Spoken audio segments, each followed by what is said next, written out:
Madame, Monsieur, bonsoir et merci de nous rejoindre sur la première. Voici les titres de votre journal. Le constat est inquiétant. Une quarantaine de classes du premier degré ferment chaque année en Polynésie depuis 3 ans. La raison est simple, les Polynésiens font moins d'enfants. Le taux de natalité a baissé. Yannick Maï, le guide touristique condamné à 10 ans de prison pour trafic et détention de 3,7 kg d'ice, est libre. La Cour d'appel a invalidé l'instruction de son affaire pour vice de procédure. Le parquet va se pourvoir en cassation. À Paris, le président Édouard Fritsch a rencontré le président de la République et le Premier ministre Jean Castex. Il obtient une aide de 14,5 milliards sur 3 ans via 3 conventions signées avec l'État, une enveloppe pour relancer la commande publique. Depuis le début de la crise sanitaire, l'État a activement participé à aider le pays sur le plan financier. On voit cela avec Lucille Guichet-Tirao. À tout à l'heure. Marguerite Lai joue les frondeuses. Nous vous le disions hier soir, le chef de la troupe au Tahiti souhaite discuter avec le pays pour assouplir des règles sanitaires pour le festival Tahiti Amai. Des lapins, des œufs, des poules en chocolat. En attendant que les enfants les retrouvent dans le jardin, ils envahissent les étals des magasins prêts à être dégustés. Enfin, rencontre avec Robert Peretia. Il nous raconte ce soir la légende de Teonetere à Papara, située dans la baie de Popoti, et son marais Mahayatea. C'est à voir dans votre rubrique Aai Fénois. Le chiffre est étonnant, mais bien réel. Le taux de natalité est plus faible en Polynésie. Seulement 1,7 enfants par femme contre 1,8 en France. Du coup, le secteur de l'éducation doit faire face chaque année à la fermeture de classes. Une quarantaine par an depuis 3 ans maintenant. Les postes d'enseignants sont pour l'instant maintenus. Mais jusqu'à quand? Natacha Silagi, Mirko Vanfo. Mais celle-ci, ça va être la vraie, celle qui vous plaît. L'équation est simple, moins d'enfants égale moins de classes. Dans cette école primaire, 40 élèves perdus et avec eux, le titre de plus grande école primaire de France. On essaie de trouver des solutions, on essaie d'attirer aussi des enfants. Ça nous inquiète et en même temps, on fait avec. Quelque part, on n'a pas le choix, on fait avec. La faute à la baisse de la natalité depuis 2012. 350 naissances de moins en 5 ans. Un chiffre qui explique la baisse significative du nombre d'élèves en classe. Ce qu'il faut se dire, et que les parents doivent être rassurés, c'est qu'à partir du moment où les élèves sont inscrits, le ministère, chaque année, recrée des classes là où les élèves sont présents. Et les enseignants, ils ont du souci à se faire pour leur poste, ou tous les postes seront maintenus? Tous les postes seront maintenus, oui, en termes de volume. Aucun poste supprimé pour l'instant dans le public, donc, mais des mutations. Même chose dans le privé, où on a misé sur l'ouverture de sections pour les tout-petits pour limiter les dégâts. En revanche, les CDD ne seront pas renouvelés. Évidemment, avec les fermetures des classes, donc d'abord, c'est ce personnel-là qui est impacté. Et je dirais qu'on en a, à mon avis, encore pour 6 ou 7 ans, sans devoir toucher les titulaires en termes de postes. À l'étude, la suppression d'une quarantaine de classes à la rentrée. Les nouvelles formules d'enseignement, comme les écoles internationales ou autres Montessori, ont elles aussi volé des élèves à l'école dite traditionnelle. Et puis, ce coup de théâtre judiciaire, Yannick Maï a été libéré. Le guide touristique arrêté en 2017 à l'aéroport de Los Angeles avec 3,7 kg d'ice dissimulé dans ses bagages ainsi que dans ceux de sa fille avait été condamné en 2018 à 10 ans de prison. La Cour d'appel a annulé ce matin sa condamnation pour vice de procédure. Sa mise en examen, le mandat d'arrêt, toute l'instruction est tombée. Les précisions de son avocat Maître Dubois au micro de Patrick Tsinsing. Le mandat d'arrêt qui avait été délivré contre M. Yannick Maï était illégal. Il était illégal parce que nous soutenions qu'étant incarcéré aux États-Unis, le parquet et le juge d'instruction avaient connaissance de cette incarcération. Ils auraient donc dû faire auditionner M. Maï et le mettre en examen, soit par commission rogatoire internationale aux États-Unis, soit sinon l'extrader en France pour qu'il soit mis en examen et entendu par le juge d'instruction. L'instruction a fait le choix de ne pas faire comme cela, de délivrer un mandat d'arrêt à son domicile à Faa, tout en sachant qu'il était détenu aux États-Unis. Donc moi j'ai soutenu que ce mode opératoire était illégal et la Cour m'a donné raison. Voilà, le parquet général va se pourvoir en cassation. À Paris, le voyage d'Édouard Fritch n'aura pas été vain. Au terme d'une série d'entretiens avec le chef de l'État, le ministre des Outre-mer et le Premier ministre Jean Castex, le président du pays a signé avec ce dernier 3 conventions d'un montant de 29 milliards de francs pacifiques, financées à moitié par le pays. Cette convention sur 3 ans devrait permettre de relancer la commande publique. Le reportage de nos confrères à Paris. C'est la dernière étape d'une visite marathon à Paris. Après le ministère des Outre-mer et l'Élysée, Édouard Fritch arrive à Matignon. À la tête d'une forte délégation, le président de la Polynésie française honore son 3e rendez-vous en l'espace de 6 heures. Au centre de l'entretien avec le Premier ministre Jean Castex, la délicate question de l'ouverture des frontières polynésiennes. Je me bats aujourd'hui pour que le 1er mai, nous puissions réouvrir nos frontières et pouvoir accueillir en Polynésie française à nouveau des touristes parce que c'est l'activité principale de notre territoire et les discussions sont autour de ce thème. Et le Premier ministre a promis quoi? Il n'a pas promis. Il a proposé effectivement que nous puissions travailler ensemble sur les conditions, sur les protocoles sanitaires à mettre en place avant la réouverture de ces frontières. Pas de promesse, mais un résultat concret du séjour parisien d'Édouard Fritch. La signature avec le chef du gouvernement français de 3 conventions. L'une d'elles porte sur la participation de l'État au financement de la construction des abris anticyclones dans les îles Tuamotu. Aujourd'hui, 9 îles sont en attente de construction de leur abri et ces financements vont nous permettre aujourd'hui de mettre en sécurité ces populations en cas de forte houle, en cas d'intempéries. Donc c'est 3 conventions qui représentent un investissement d'environ 29 milliards de francs pacifiques pour les 3 années à venir. Cette manne financière est disponible dans l'immédiat. D'après Édouard Fritch, elle pourra contribuer à la relance de la commande publique en Polynésie française. Édouard Fritch a également annoncé à l'issue de cette rencontre que le président Emmanuel Macron pourrait se rendre en Polynésie française fin août. Et vous l'aurez compris, cette convention de 29 milliards de francs n'a pas de lien donc direct avec la crise sanitaire, mais l'État a tout de même participé, a été présente depuis mars 2020, Lucie Guichet. Oui, ça commence avec le prêt garanti par l'État en 2020 via l'AFD pour le pays, 28 milliards 600 millions de francs. Il a servi notamment à financer les mesures d'urgence, à renflouer la trésorerie du régime des salariés de la CPS et à financer une partie du plan de relance. Mais bon, pour 2021, le pays a besoin encore de 22 milliards de financement. C'est donc un 2e prêt qui est en attente. Il aura également besoin d'un petit peu moins de 20 milliards pour 2022 et encore pour 2023. Ce n'est donc pas terminé. Et puis encore pour le PGE, il est également appliqué aux entreprises. C'est à peu près 53 milliards de francs. Un PGE, c'est-à-dire que c'est l'État qui se porte caution. En clair, si l'entreprise est dans l'impossibilité de rembourser ou si elle fait faillite, eh bien, l'État devra rembourser. 26% des entreprises y ont déjà fait appel et ça concerne majoritairement des commerces. Enfin, l'État est également aux côtés des banques. Il a injecté 49 milliards de liquidités dans les banques polynésiennes via l'IEOM. Cela concerne notamment les aides au financement et ça assouplit également les conditions d'accès aux prêts. Voilà, Chiquita, pour les prêts. Mais ce sont là des prêts qu'il va falloir rembourser. Y a-t-il de véritables aides dans tout ça ? Effectivement, alors on va regarder le montant global des dépenses injectées.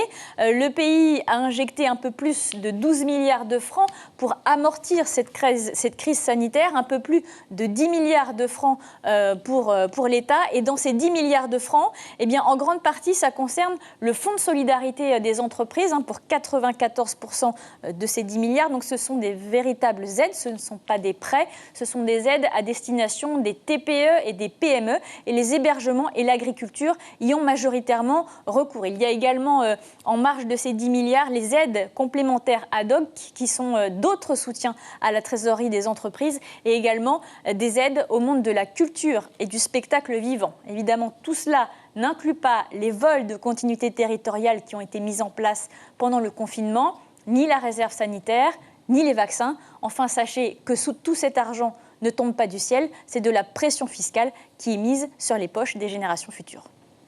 Merci beaucoup Lucille Guichitirao pour ce décryptage.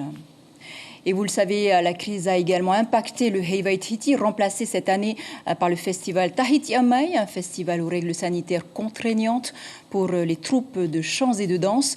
Marguerite Lai joue donc les frondeuses avec ses danseurs et musiciens. Elle compte convaincre le pays. Nicolas Suir, Jeanne Pequet-Pouira et Patrick Tsinsing. 200 danseurs du groupe Otahitié expriment leur joie d'être à nouveau réunis. C'est bien plus que la limite de 80 danseurs sur scène pour le festival Tahiti Amai. Marguerite Lai estime que la décision du comité directeur doit être amendée. Vraiment, nous ne pouvons pas danser à 80 danseurs, danseuses sur Oahu. Cette scène, elle est immense. Et regardez le nombre de danseuses. Rien que ce côté-ci, ce sont les filles. Il y en a plus de 100. De l'autre côté, tu as 100 personnes qui sont les garçons et les matouatoua. On ne peut pas. Donc je demande au pays qu'on puisse réfléchir et en dialoguant, on peut trouver une solution pour que tous ces jeunes puissent danser. Le groupe souhaite également l'ouverture du festival au public. D'après notre chef, si c'est à huis clos, peut-être on ne le fera pas. C'est tout. Est-ce que vous... Dans le groupe de Macao, on se prépare à effectuer une prestation pour le festival dans les règles imposées. Je ne savais pas qu'il y avait des rebelles, surtout qu'à la réunion, ce qu'on m'a rapporté, c'est que tout le monde était d'accord sur les propositions que le ministre Bénédicte Hermona nous a donné. Les danseurs et danseuses devront-ils porter le masque lors des prestations? Quoi qu'il arrive, celles-ci seront prêtes. C'est un peu difficile, ouais. Pourquoi? Parce qu'il n'y a pas d'air qui passe. D'accord, pour vous, le fait de danser avec le masque, c'est vraiment important? Ben non, ouais, quand même. Vous avez... Il y a la sueur, il y a la transpiration, on manque d'air. Et... Voilà. Pour le cardio, par contre, c'est bien. On fait des pauses entre chaque et puis on va respirer comme il faut. Ouais, c'est pas évident, ouais. Tu vois le manque d'oxygène. Vous êtes prête pour le festival? Ah oui, motivée. Si on vous demande de porter des masques pour le festival, vous allez continuer à porter? On va s'adapter, on va s'habituer. Hein. Masques et huis clos, autant de paramètres qui devront être précisés d'ici le festival. Mais pour ce qui concerne l'ouverture des discussions à propos du nombre de danseurs sur scène, le ministre de la Culture se refuse à tout commentaire.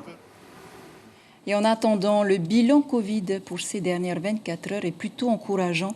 10 nouveaux cas seulement, 4 hospitalisations, dont 2 en réanimation. Près de 23 500 personnes ont reçu la première dose de vaccin et plus de 7 600 la deuxième. Voilà qui referme ce chapitre sur la crise sanitaire. Les chocolats de Pâques font l'assaut d'optimisme. Le chocolat est un de ces délices sucrés dont les Polynésiens raffolent. Avec le week-end de Pâques, eh bien, les étals se remplissent de lapins, de poules ou encore de jolis petits œufs. Tout un éventail de friandises qui demande un savoir-faire et qui a son public. Stéphane Ratino et Jacques Damour. Fondant ou croquant, le chocolat en majesté dans les vitrines dit combien le temps dévore le carême. Pâques est le moment de ce petit péché mignon, de cette gourmandise pas seulement enfantine, où les délices du palais s'étonnent de mille et une surprises. Vanille, noix de coco, boule coco. Il en est du chocolat comme du vin, chacun a ses favoris. Les deux se marient d'ailleurs à l'harmonie, tanins et parfums. Le consommateur aime ses plaisirs. Il y a des clients bien spécifiques qui viennent chercher, qui savent, qui veulent leur vanille, leur noix de coco, tout ça. Mais les gens qui ne connaissent pas les chocolats se dévient énormément sur les pralinés. La spécialité d'ici, c'est vraiment le praliné. Pâques, c'est le moment d'une initiation alors? Oui, voilà, comme Noël. C'est les deux grandes fêtes. Le chocolat est une matière noble. Il porte la typicité de sa terre et par le travail du chocolatier, il émerveille de ses touches subtiles. C'est une orfèvrerie de gourmet. Elle s'offre à la créativité sans fin. Mélange, c'est la richesse, dessine, c'est le rêve. Le chocolat contient toutes nos joies et toutes nos peines. On a sorti une tablette de chocolat fourré avec un praliné à la lavande. Donc un praliné noisette avec des fleurs de lavande séchées. Ça a tellement bien marché que maintenant c'est un titulaire dans notre gamme de tablettes. Et pour Pâques, on peut être audacieux ou pas du tout? Pour Pâques, on n'a pas fait de folie à part les petits sujets en chocolat qu'on propose en édition limitée. Donc il y a le poisson lune et le poulpe.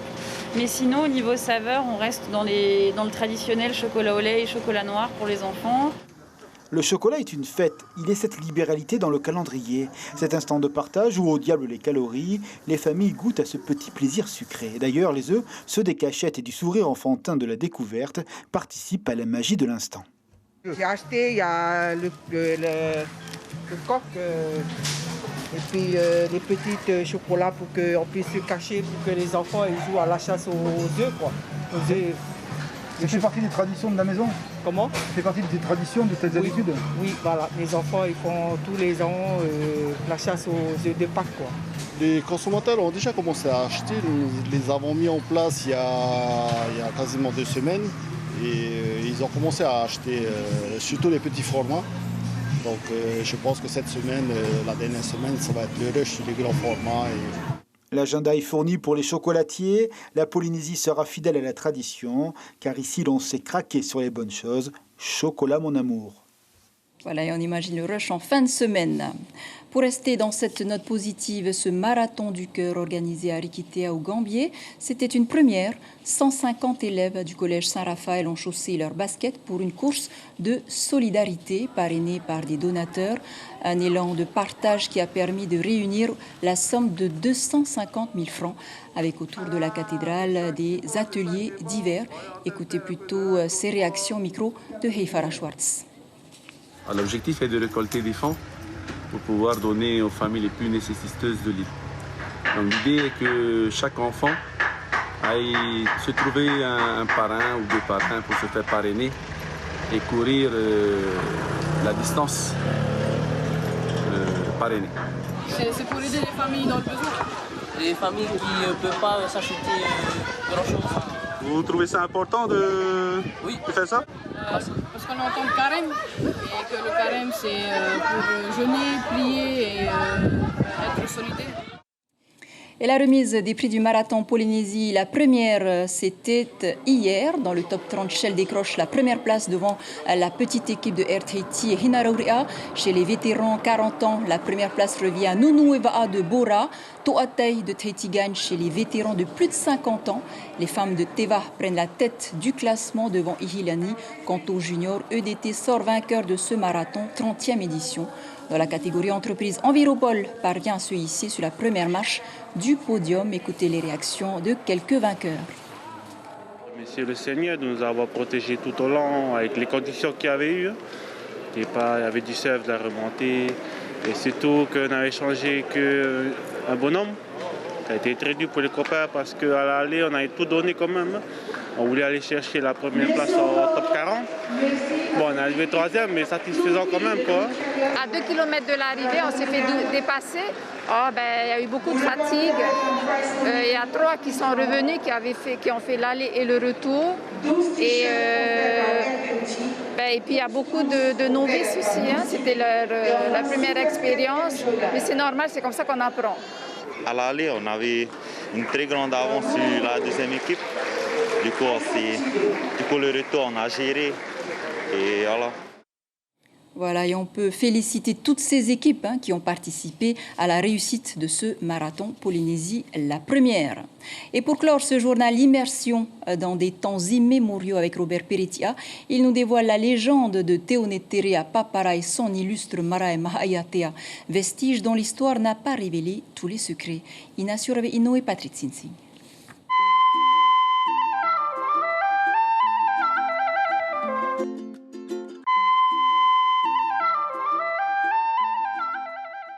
Nous sommes à Teonetere, dans la baie de Popoti, connu pour avoir été le lieu d'affrontement entre Honouray l'Espadon Auroa et où on peut encore apercevoir la pierre Tauatea, vestige d'une autre légende, mettant en scène Honouray qui serait en fait une des sorcières qu'il aurait affrontées. Teonetere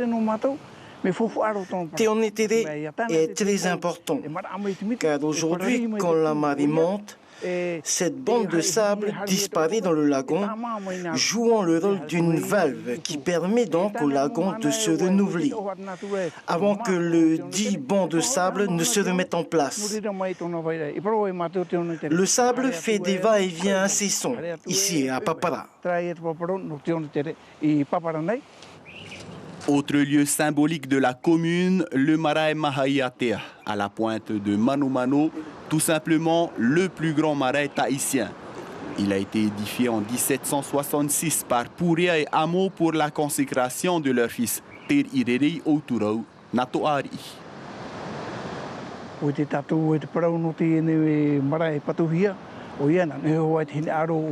Ce marais a été édifié par Purea et Amo,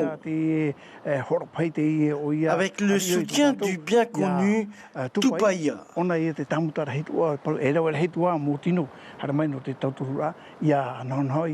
marais de Mahaiatea est devenu depuis le symbole de la grandeur de la commune de Papara.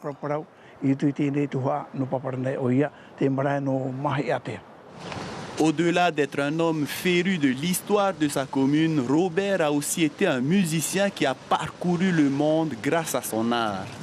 Un art qu'il est prêt à transmettre si la jeunesse lui en fait la demande. C'est une fierté pour moi car il y a tout de même des jeunes qui m'ont fait la demande et je partage volontiers. À eux maintenant à développer les quelques connaissances que je leur ai transmises, à commencer par mes propres enfants. Ce qui me ferait mal, c'est que quand nous disparaîtrons, la jeunesse nous dise « c'est de sa faute, il ne m'a rien transmis ».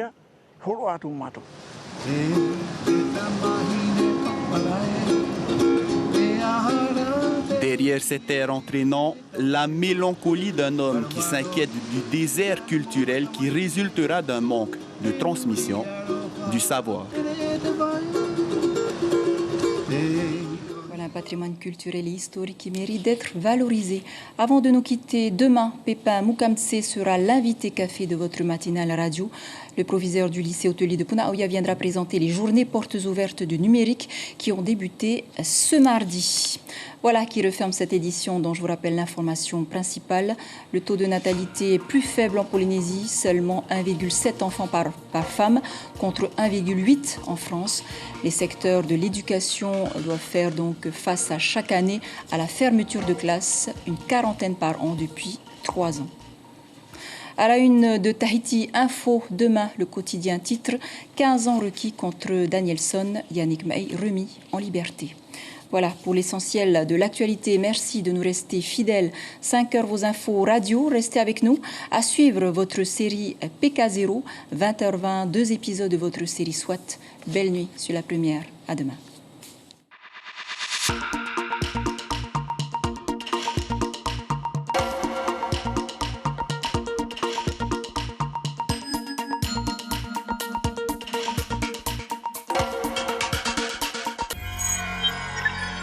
Retrouvez ce programme en replay sur notre site internet